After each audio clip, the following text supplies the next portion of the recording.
Naitwa Kamishna Rashid Mzee Abdalla, ni mkuu wa kikosi cha zimamoto na uokozi Zanzibar. Leo hii tupo nikiwa katika mizunguko ya kutembelea vituo vyangu vya Unguja na Pemba, lakini leo tulikuwa Pemba.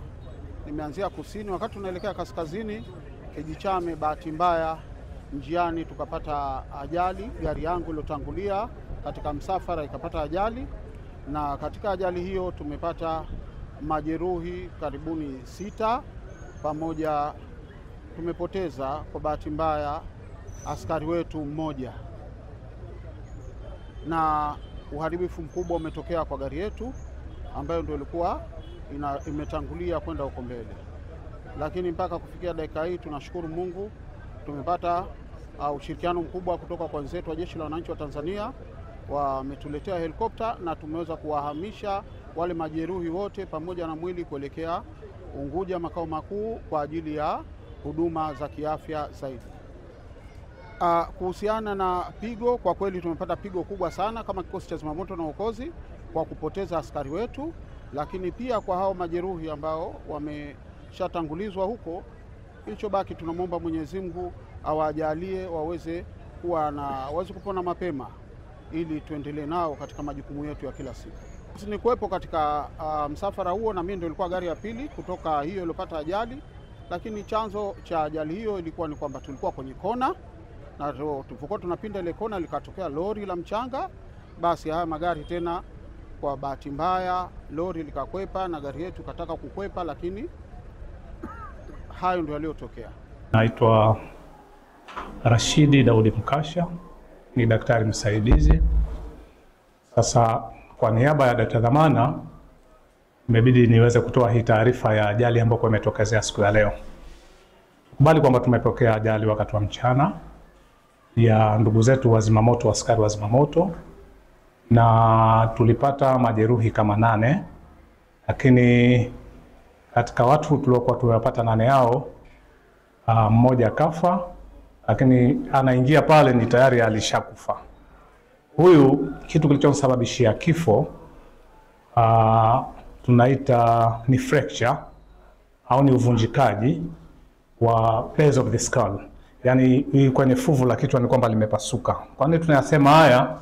Kwamba tayari alikuwa na damu nyingi kupitia kwenye hizi natural orifice, kwenye tundu za pua, masikio na maeneo kama hayo, kuonesha kwamba huyu tayari aliumia kwenye fuvu la kichwa. Kwa tunaita fracture of the base of the skull. Huyu hakuchukua muda hata mdogo, alipokuja tu alikuwa keshamalizia kufa tayari. Lakini katika hao pia walikuwepo 3 ambao kwa pia hawakuwa na hali nzuri. Mmoja yeye alikuwa akapata hiyo pia kavunjika kwenye mandible, kana kapata fracture kwenye sehemu ya mandible. Kwa hiyo huyu pia akapata tena fracture ya mbavu kwenye upande wa mkono kushoto wa kifua. Hawa ndio kidogo alikuwa hali yake huyo haikuwa mzuri naye. Na mwingine naye ambaye kwa ni mwanadada wa kike, naye hakuwa na hali nzuri hivyo hivyo. Hakupata visceral organ injury, lakini naye alikuwa na maumivu makali.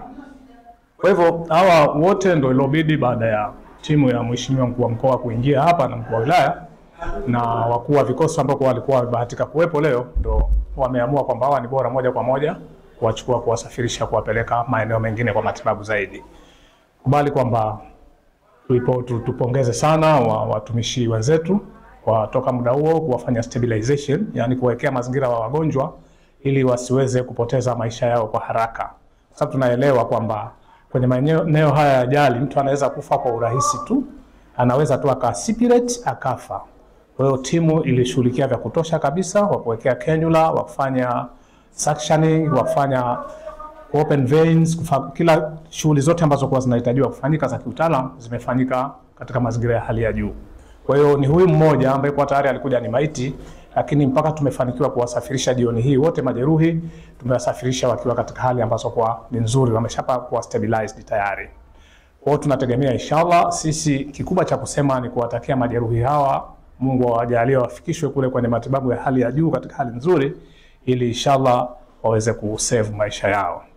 Na hospitali itakuwa na jambo zuri la kuweza kujifunza kama pindipo tukipata zile taarifa baada ya matibabu kwa huko anakokwenda.